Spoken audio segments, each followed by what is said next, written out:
Hi, good afternoon, good morning.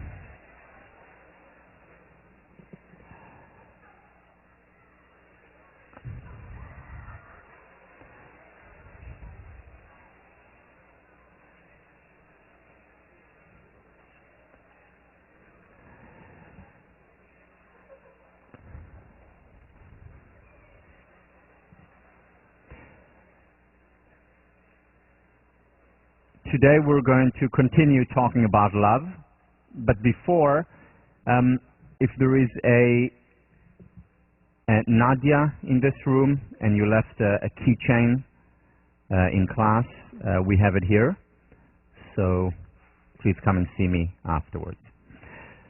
So let's talk about love.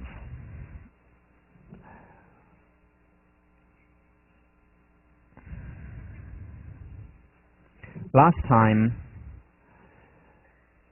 we left off with more questions than answers. The question was, difficult question, was how can we sustain love? How can we sustain passion beyond the honeymoon phase? Because even if we did have our Brad Pitt or Halle Berry, that does not guarantee lasting passion. In fact, what we know that it does guarantee over time is a waning of the physiological excitement that we experience when we are with that person. And that in part explains some of the statistics, such as 2/3 of marriages end up in divorce, such as even those who do stay together. After a while, it's out of convenience, out of a sense of duty, and not always, or more often than not, does not have the same sense of togetherness, of passion that existed at the beginning of the relationship, when there were all the good intentions and the hope of a lifelong, committed relationship, marriage or otherwise. And then we asked what positive psychology can do for us. We asked the additional question to the normal question that has been asked for many years, which is, why do so many relationships fail? It's an important question. It's necessary. It's very far from being sufficient. And it leads to the same errors, to the same shortcomings that asking only the negative question leads to when we're studying at-risk use, when we're studying time management and stress. Because when we only ask one of the questions, what we're missing are the children on the bus, metaphorically speaking. What we're missing are the colors in the reality in front of us. If the only question that we focus on is how many geometric shapes are there. Questions create reality. And very often, if we don't ask a certain question, certain answers are obscured and disappear. So we asked this question, and we asked not just about what makes relationships work, but what makes relationships thrive. And psychologists such as David Schnarch and John Gottman, in their extraordinary books, extraordinary research, talk about some of these characteristics. So let's get into them. The first one is about working hard. This is the world's best-kept secret. It's the secret of success. It's the secret of personal success, of successful relationships. There are no shortcuts. If we want a relationship to thrive, to succeed, we need to put a lot of work in it. Now, that seems self-evident, obvious, common sense. But so often in this class we have seen what Voltaire has remarked, that common sense is not that common. Now, why is common sense not that common when it applies to working hard in a relationship? The reason is because many people have wrong expectations of the relationship or of what it means to have a happy relationship. Specifically, most people believe that the most important part of enjoying a happy, lifelong, committed relationship is finding the right partner. And that's certainly important, but it is a mistake to focus on finding. People have, if we draw an analogy to Carol Dweck's research on fixed versus malleable mindsets. People have a finding mindset that hurts the relationship. Let me explain. So going back, this we did before spring break, what Carol Dweck showed was that when we praise people for their intelligence, oh, you're so smart after doing well on a test, they enter a fixed mindset, versus if we praise them for, oh, you've worked so hard, they have a malleable mindset. And that has consequences, because the fixed mindset, the intelligence, you're so smart, doesn't help them much. And then when they go to the next puzzle, next task, which is difficult, that threatens their schema. Oh, if I don't get it, if I don't succeed, it means that I'm no longer smart. And they give up more easily, they're more threatened by failure, and they don't enjoy the process. They become perfectionists, or more likely to become perfectionists. Okay, so this is the fixed mindset. You're so smart, you're so intelligent. The malleable mindset, oh, you worked so hard, oh, I can work with that. So even if I don't succeed and don't do well, I can still learn, and I do learn to enjoy the process more. So that's the malleable mindset. Now let's draw an analogy to what I've just discussed here. If I believe that the most important thing about enjoying a lifelong, committed, happy relationship is finding the right partner, I enter what I call, again, by analogy, the finding mindset, which would be equivalent to Dweck's fixed mindset. And then let's say I have this mindset, this is the most important thing, and then we go through a rough patch in our relationship. Then what happens? Then I begin to think, wait a minute, something's wrong here. I must have not found the right partner. I must have made a mistake, an error of judgment. And that very often leads to a worsening of the situation, and it can, doesn't always, but can lead to a downward spiral. This is the finding mindset, because it's fixed. I found my knight in shining armor. I found my dream woman. I found my Brad Pitt, my Halle Berry. And you know, the problem is that reality inevitably hits. We can't run away from it, and reality dictates that there are no perfect relationships. Remember the Leo Buscaglia quote about perfect love is rare indeed. No, it's not rare. It doesn't exist. And when we realize that, if we have the finding mindset, the fixed mindset, it threatens our schema. There is inconsistency, and then we begin to think, well, I probably did not find the right person. In contrast, if we have the cultivating mindset, that's malleable. That's related to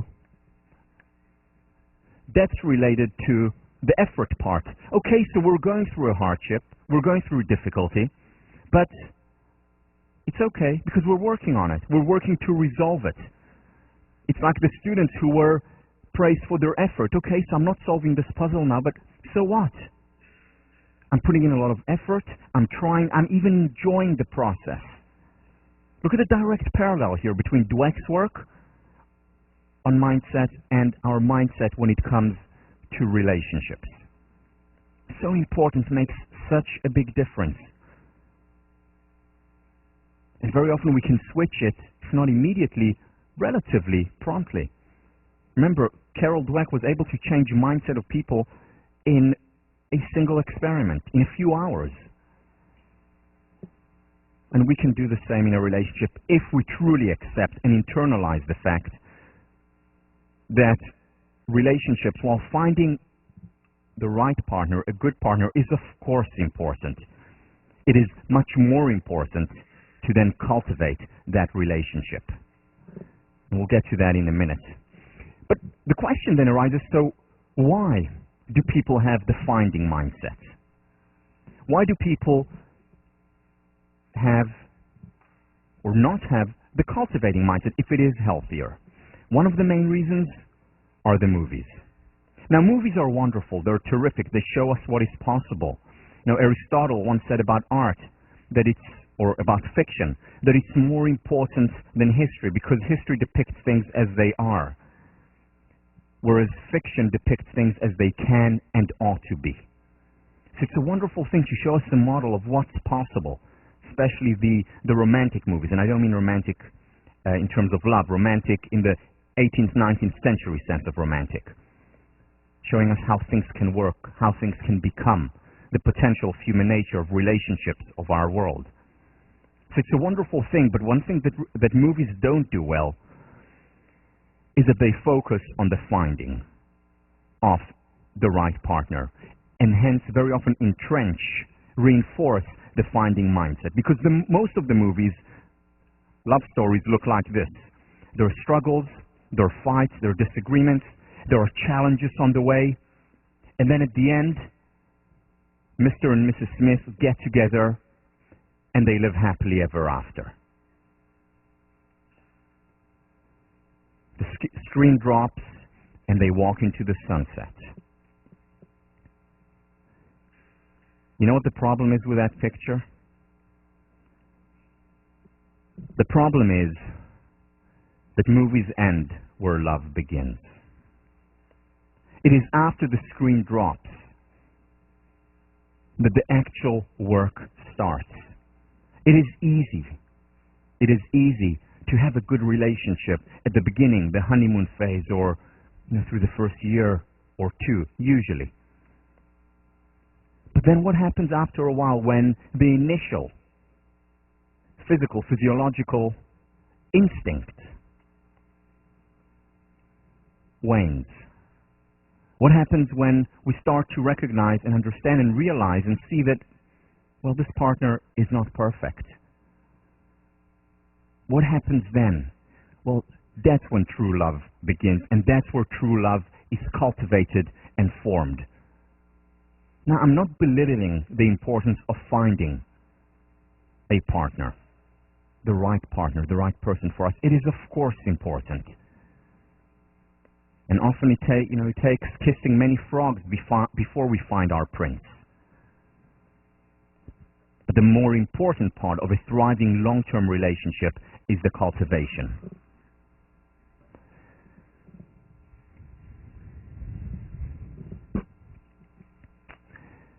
This is where the effort starts. It's after the sun sets that difficulties and hardships rise. Now, connected to this mindset is the notion that there is only one right person for us.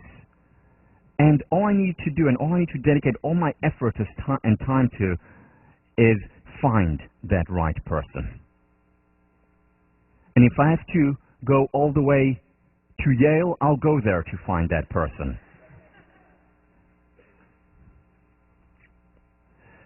The modern version of a Shakespearean tragedy, perhaps. Whatever I need to do, I will do it just to find that one right person, even if I'm in Boston and they're in Seattle. I will find that right person. I don't believe that. It's simply not true. And it's not a matter of faith. I mean, we know of many people who thought they found the right person, maybe did find the right person, and then either for tragic reasons or for good reasons they were no longer together, and they found more love. There are 6 billion people in the world. There's more than one right person. So what makes a relationship unique? It's not finding that one right person. Once again, it's cultivating that one chosen relationship. It's by virtue of working together, of being together, of spending time together, of dedicating one another. That's how we create the one chosen relationship, one special relationship. That's how two separate I's become a we. And again, to do that, it doesn't happen overnight. It doesn't even happen in a year or two. It takes time. In fact, it doesn't happen. It is happening. It's a process. It's not about success in a relationship. It's about succeeding in a relationship.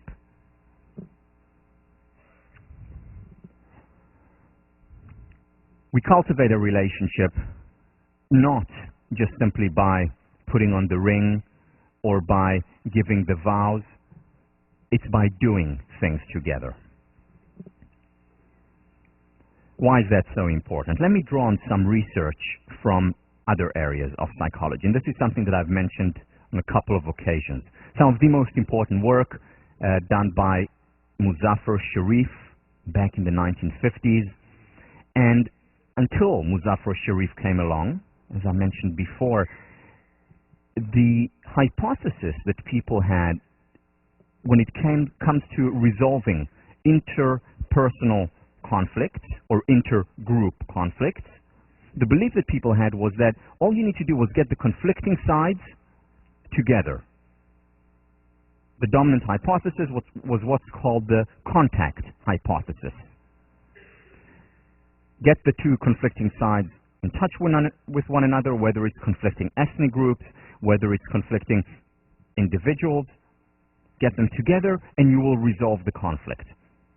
This was much of the work done by Gordon Elport in our department here back in the 1930s.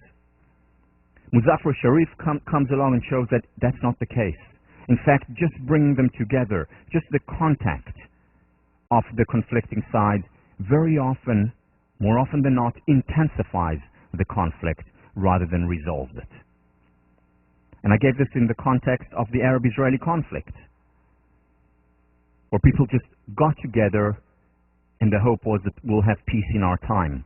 And instead, we got more war in our time. Contact is not enough. Not when it comes to bringing nations together, not when it comes to bringing ethnic groups together, and not when it comes to bringing a couple together. You see, in a relationship, inevitably there are conflicts. Inevitably. There is no perfect relationship, and if there were a perfect relationship, it would not be a conflict-free relationship, as we'll see shortly.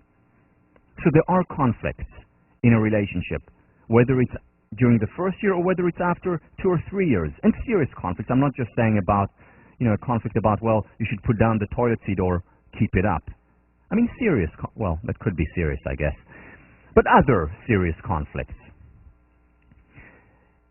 And when there is conflict and all the couples are doing together is simply being together, in touch with one another, that's not enough to resolve that conflict. And very often it will start as a minor conflict and then get worse, spiral up, or rather spiral down over time. So what does Sharif say, and what do we know today? That the important thing in resolving conflicts is having a superordinate goal. When the two ethnic groups, when the two nations work together and are interdependent, whether it's in business or in a relationship, it could be raising children, but doing the things together, or belonging to the same political campaign or opposite political campaigns, that's fine, but working together, supporting one another.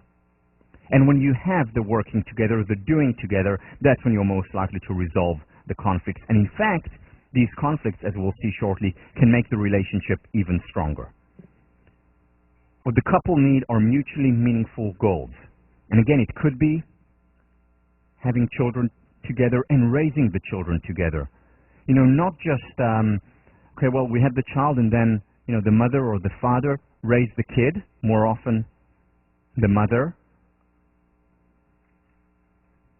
And, okay, so we did something together. No. The kid has to be, to put it in very, very delicate and I'm sure appropriate terms, the kid has to be a joint venture. Isn't that a lovely term to describe having kids? As long as they don't bring any bad debt, or, that there is good return on investment. Yeah, that's just the right language there. Took me a while to think about it. So, working together, bringing the kids up together, or being on campaigns together, or helping one another at work, but doing things together. John Gottman: in the strongest marriages, husband and wife share a deep sense of meaning. They don't just get along, they also support each other's hopes and aspirations and build a sense of purpose into their lives together. That doesn't mean that they need to do everything together, and it's okay for one to have his or her own meaningful goals at work where they don't work together. That's perfectly fine. But in addition, there have to be things that are done together. In other words, what they need is an active kind of love. You know, the first time I really understood the meaning of active love was through a story that Shahar, who's one of my best friends in Israel, told me.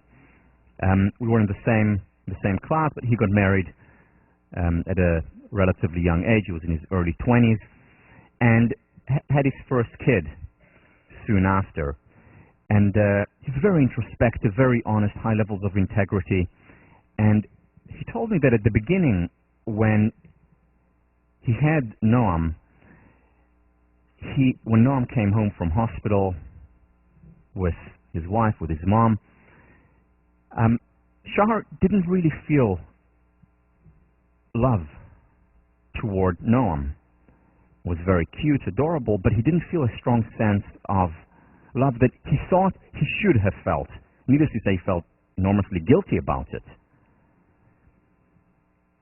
That didn't last for long, fortunately, because as soon as Shahar started taking care of Noam, which meant changing his diapers, which meant getting up in the middle of the night and feeding him, which meant taking him for walks, which meant cleaning after him,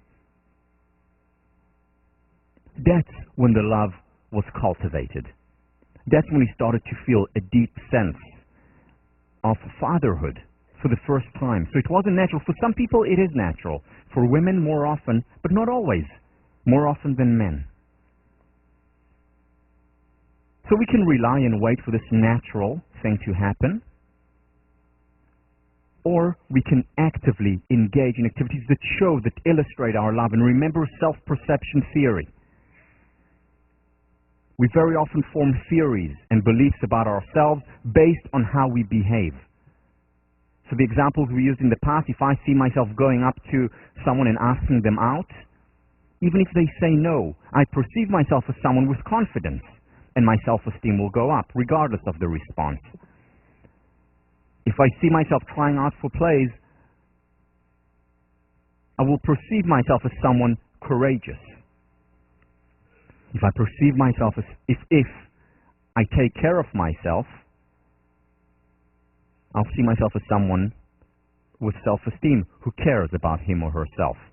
So the same with children. If I see myself taking care of my child, my conclusion in self-perception theory is, oh, I must love that child. And that love actually intensifies over time, whether it's with children, whether it's with partners. We may experience the love automatically at the beginning. It could be love at first sight. However, if we don't sustain the active love, over time, because of self-perception theory, over time that will go away. Because if I don't invest anything in the relationship, self-perception theory, oh, it must not be that important for you. And then the love wanes. Not to mention all the physiological reasons why it wanes over time. So if there isn't the active love, it cannot be sustained. How do we sustain love? How do we remain active? Relationships, rituals. Now, when we talked about rituals, I told you about the rituals that my wife and I have. 2 dates a week. Meals with the whole family. Additional, at least once a week, usually it's 3 or 4 times a week. But we have these rituals. Because without rituals, in our modern world, the important yet not urgent, in the words of Stephen Covey, the important yet not urgent activities will take a back seat. So yeah, we know it's important to go on dates, but it's not as urgent as a phone call that I just received from work and I have to wait or stay at work. Whereas if it's a ritual, if we do it no matter what, then it will sustain itself.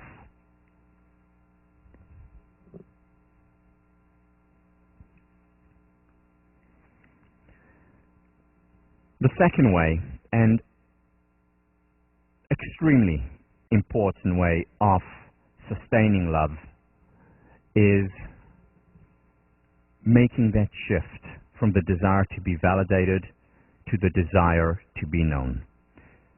This advice that I got from David Schnark in his book Passionate Marriage, this single advice has quite literally transformed my relationships.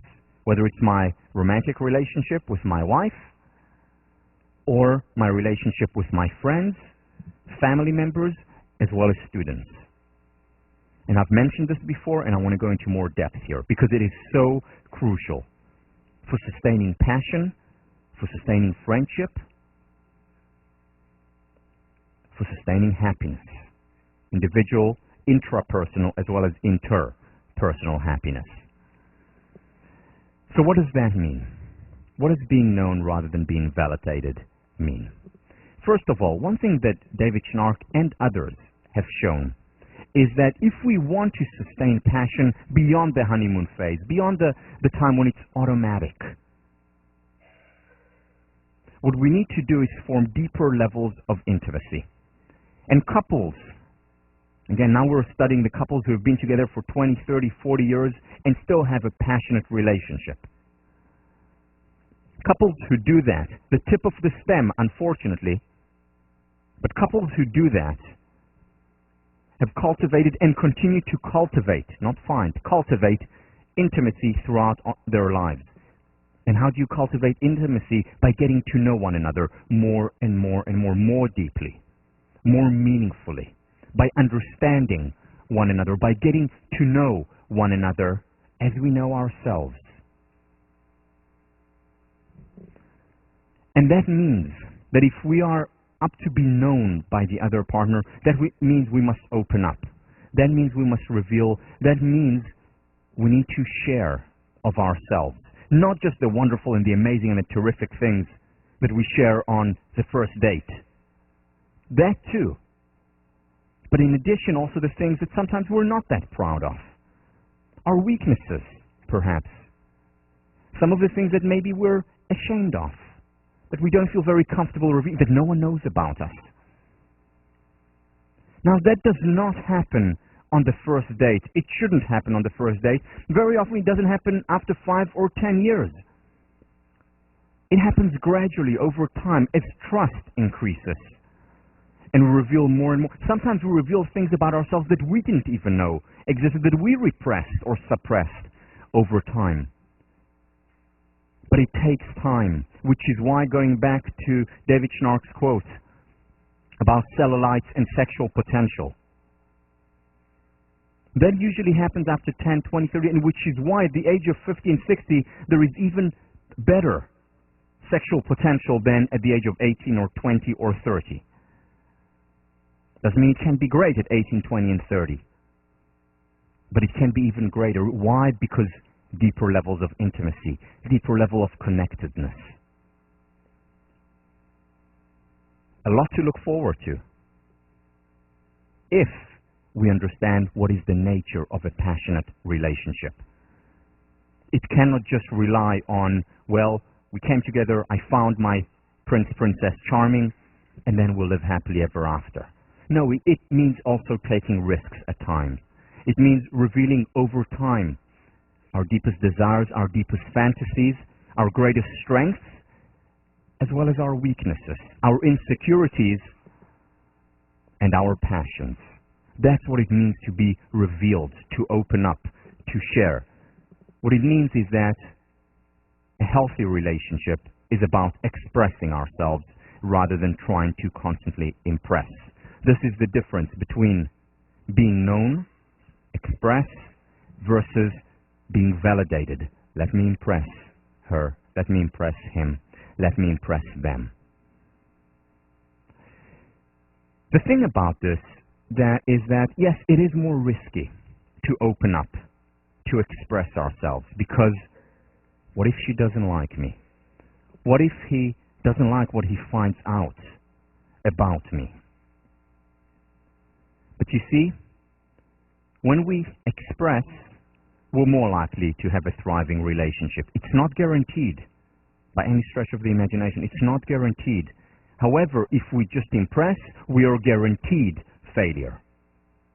Here is why. First of all, when we express, generally, over time, maybe not in the short term, but over time, people will be more attracted to us. Specifically, my partner will like me even more over time because there are deeper levels of intimacy. Even if they sometimes find out things that they don't necessarily like or adore or appreciate. Over time, it's people who are genuine who attract other people. And by the way, this applies in the realm, of course, of interpersonal romantic relationships. It applies in the realm of friendships, and it applies in the realm of leadership. The greatest leaders, as Peter Drucker has illustrated, are not the people who are the most charismatic. They're not the people who are the most engaging.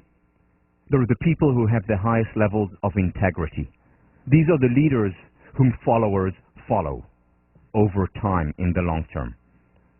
So whether it's interpersonal group relationships or individual relationships, when we express ourselves, we're much more likely to thrive. The second thing, though, that's important to keep in mind is that, let's say I impress and I do such a good job of it that the other person or the other group actually likes me. It worked. I won. Well, have I? Who do they really like? Do they like me, or do they like that image, that facade that I put on? In other words, it's not me that they really like. And it may look like it, but it's pretense, it's make-believe. It's not the real thing. In other words, I lose. And it certainly cannot sustain itself over time. So we have more likelihood of succeeding when we express, and zero likelihood of succeeding in the long term when our primary objective is impress. Now, this does not mean going on a first date and not trying to impress. I mean, I've not met anyone who has not tried to impress on a first day or a 10th or after 10 years. That's okay. However, what is the primary motivator in our time being together? Just like we reveal, we open up, and we share, we also need to get and make an active effort to get to know our partner, to know what their favorite wine is, what their favorite flowers are, where they like to be tickled, where they like to be touched. What are their fears? What are their desires? When is a good time to maybe give them their own space?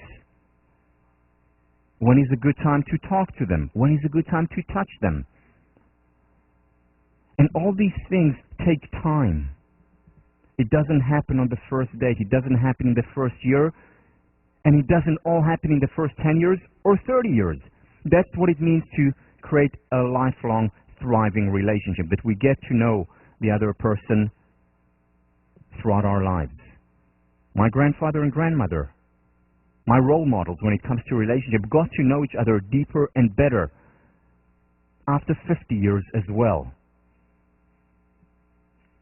They did not thrive, they were thriving. They did not succeed, they were succeeding, growing together. David Schnark, intimacy is about letting yourself really be known, including parts that you or your partner don't like. But it's not just about letting warts be known. It often involves showing strengths you've been hiding too.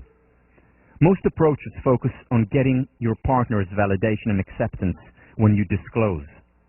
But you can't count on this. And if you try, it inherently limits self-disclosure because you won't say things your partner won't validate.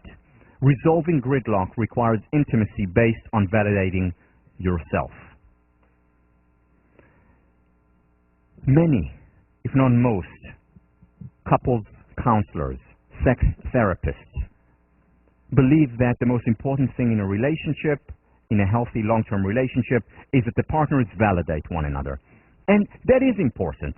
Of course I want to be validated by my partner. Of course I validate my partner. However, that's not the foundation of a healthy relationship. And this is where most therapists, most couples are wrong. This is where I was wrong. Not understanding that the foundation is to be known. whether it's in a romantic relationship or a relationship with friends. You see, when you disclose, you are taking a risk. And very often it leads to a conflict, a disagreement, dis-ease in the relationship. However, usually, not always, but usually that is a temporary dis-ease. On the other hand, if you disclose over time and you open up and you share, that's when you lead to long-lasting positive consequences to the relationship. So on the one hand, when you disclose, it's uncomfortable by definition. If it was comfortable, then it wouldn't be hard, wouldn't be real disclosure. It's difficult in the short term, but in the long term, it leads to growth. So the question is, what do you want? Do you want a temporary feeling good, oh, you're validated, you're wonderful, and let me impress and show you how terrific I am, because it feels good to be validated? Or are you looking for long-term, thriving interpersonal friendships or romantic relationships? That is the question. Now, I said earlier, and I spoke about it a couple of months ago, I want to repeat it, how it changed my relationship with my students, how it changed, transformed my teaching. Because when I started to teach, my main goal, whether it was explicit, and at times it was explicit, but mostly on the subconscious level, was to be validated. I really wanted my students to like me. That was my primary goal, my primary objective. Over time, as I read Schnarch specifically, as well as looking at other people's work such as Parker Palmer's The Courage to Teach, my objective changed to be known. This is my mantra now. Every day before I stand here and talk to you, every single day, I think about and read my mantra. In fact, on the first page of my notes, these are my notes, my cheat sheet. On the top, be known. Every day, to be known rather than to be validated. That has transformed my relationship with my students and my teaching for various reasons. First of all, it's so stressful, enervating to think constantly I have to impress, whether it's my romantic partner or 650 or 1,000 students. It's difficult. There's a lot of pressure there. It is much easier to stand up here and say, okay, what I want the students to do is to get to know me better. And that means to get to know the field that I'm so passionate and so caring about. I want them to know me better. So I feel so much lighter about it. I feel so much lighter about it in my interaction with Tommy, when it's about being known rather than impressing, rather than being validated. That's the first important thing. The second thing about trying to impress constantly is that we put on a facade, an act, and then I tried, if I want to be validated constantly, to seem perfect so that the students really like me and approve of me. But then what I'm doing is I'm hurting the students as well, because if I'm good at it, if I'm good at putting up the facade and depicting this perfect teacher, I'm being a terrible role model.